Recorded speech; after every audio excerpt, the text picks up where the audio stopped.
I wrote this piece because we had to write a story for National Pencil Month. It's called The Good Pencil versus the Six Evil Eraser Lords and Their King. Chapter 1. I was just relaxing in my tin with my 4 brothers and 5 sisters when suddenly I heard the call of the ultimate pencil sharpener. That is the signal that Pencil Man needs to come and save the day. Secretly, I'm Pencil Man. Not even my siblings know that I'm Pencil Man. I'm going outside to play, I lied to my brothers and sisters. Well, I'm not really lying. I am going outside to play beat up the criminal with some kind of evil villain. I quickly climbed out of the tin, hopped up the stairs, and pulled my backpack out of my closet and put it on. I hopped out of my house and down to the pencil cave to find the commissioner and ask him what was wrong. What's the emergency? I asked. Some evil erasers who call themselves the Eraser Lords are invading the town with their powerful army. I'm so scared, he said, shaking. That's very bad, isn't it? Yes, because they said they were gifted in the art of super erasing. I'll go try and stop them, I said. That's even better than my idea, the commissioner exclaimed. What was your idea? I asked him. My idea was we would move to Mexico, change our names, and open a scented candle shop. That's a really good idea, but I'm sticking with my plan, I said. I put on my costume and hopped out through the exit to fight the evil Eraser Lords and their king and his army. Pencil Man. Chapter 2. The Eraser Lord King had a bold outline, a menacing silver crown, razor-sharp fangs, and instead of pupils he had slits. He was very intimidating. What do you want with this town? I asked him. I want to capture this town, he answered. Why? Because this town has the world's largest population of pencils, and it has you. So if I capture this town, you will have to work for me. When I start to destroy the other towns, they will not have you as reinforcement, which will make them a lot easier to destroy. Well, I'm here to stop you, I said. I drew myself a pair of arms and a magic wand and shot gold lightning at him. He erased it and then charged at me with all his might. I quickly drew a shield for myself, but he erased that too, and he didn't even have to stop running. The next thing I know, I'm on the ground broken in half. After that, I fainted. I woke up in a dark room with no windows. I looked down, and what I saw shocked me. I was back in one piece. There was tape wrapped around where the crack was. The only thing that was broken was my pencil tip. They probably thought I would draw a door and escape out of it. It was a smart move on their part to break it. Then I heard a creak, and the king stepped into the room. Your town has fallen. You lose. Then I fainted again. The Eraser King. Chapter 3. When I woke up, I kept thinking of ways to escape. Then I thought of it. I would erase part of the wall and make a run for it. That was the best and easiest solution. Then I would eventually help free the people who were captured. I would then find people who wanted to stop the king and start a rebellion. But the key to my plan was to find my cousin Penboy. His superpowers are so much better than mine. Then, when we are powerful enough, we will strike at just the right moment, and that will be the downfall of the king. Then I walked over to the wall and erased it. I sprinted out as far as I could, leaving behind all the buzzing of the alarms and yelling soldiers. I'd escaped to freedom. I just hoped my family was okay. I couldn't fall asleep that night, worrying that I would be caught if I fell asleep. I decided I would try and leave the woods first thing in the morning. But I still couldn't fall asleep, so I just gave up and left my camp. I was scared because I knew there would be dangerous animals out at night. I tried to adapt to the darkness, but my eyes just wouldn't adjust. Then I found a way out of the woods. Chapter 4. I walked out and saw my town.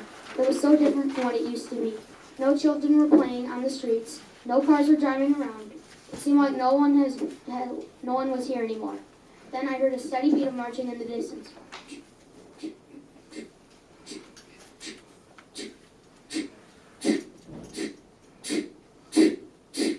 It kept getting closer. I found a garbage can and jumped in it to hide. I was nervous. Questions kept popping up in my head like, is this the evil army? Will I be found and brought to jail? I was so confused. Clank! Someone opened the garbage can, but it wasn't an eraser. It was a stubby pencil. Thank gosh, this must be the army of the stubby pencils. I was saved, and my town might be too. I told them I needed to find my cousin Penboy. It would be what we needed to defeat the erasers, but we need to find him fast or we would run out of time. Once I would find Penboy, I would rendezvous with the pencils at the edge of the forest. Chapter 5. The next morning I set out for Lost Pen. I had only visited there once before. It was a very hot place on the far west side of the country. It had lead trees as far as the eye could see. It was right next to the ocean, so the last time I went, I did a lot of swimming. And while I was swimming, I almost got bit by a pencil grip. When I got there, I went straight to my cousin's house. It was a beautiful mansion with 50 floors. I rang the doorbell, and my cousin answered it. "What is it, cousin?" he said in a Spanish accent. "My family's been kidnapped, and I need your help to get them back." "Mama, I'm going to save my cousin's family." "Okay, but be back in time for dinner." "Yes, Mama." We started the long walk back. The walk felt like it took a year because Penboy kept talking about his trip to Mexico. When we got back, I was relieved that he had stopped talking. I looked at him, and he looked terrified. What was going on? Chapter 6. I looked where he was looking and saw a bunch of shredded pencils. The erasers must have recruited pencil sharpeners to their army. Pencil sharpeners are the most dangerous creature there is. They are also very risky weapons to use in war. They sharpen pencils, but they also shorten them. This was an advantage for both armies. A bunch of silver sharpeners came down the street, followed by a couple of erasers. Oh no, I thought, we're doomed. I grabbed Penboy and dove behind a wall. The erasers walked by. We quietly followed them. They would lead us right to the rendezvous point. Crack! A twig snapped from underneath me. "Hey, you!" a guard shouted at us. Penboy and I ran as far as we could till we couldn't run any farther. We turned around. They were still chasing us. We kept running. Eventually we saw a glow in the distance. It was the army of the stubby pencils. I was glad they weren't found yet. "Help! Over here!" I screamed. The stubby pencils turned to me, grabbed some weapons, and started running at the enemies. The stubby pencils destroyed them with a single blast of their guns.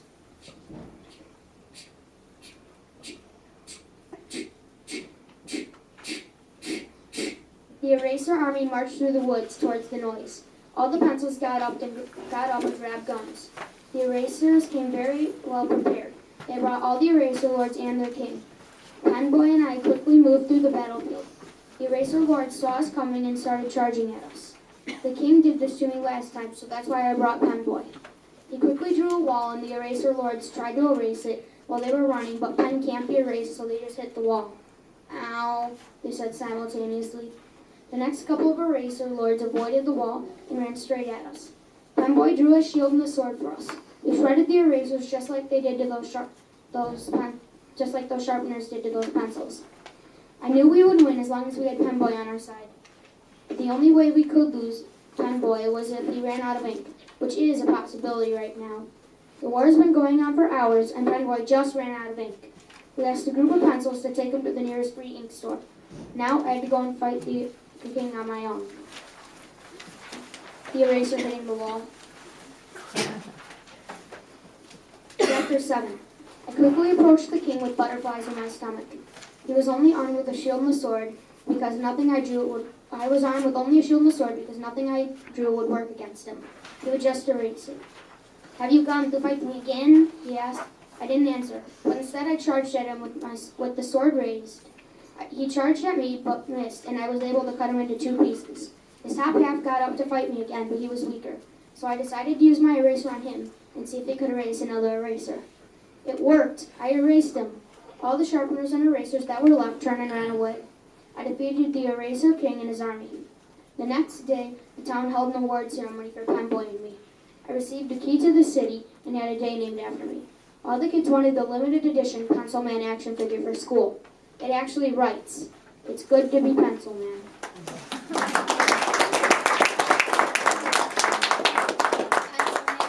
Getting the key to the city. Don't miss the next book in the trilogy, The Pencil Grips from Atlantis, coming whenever it comes out.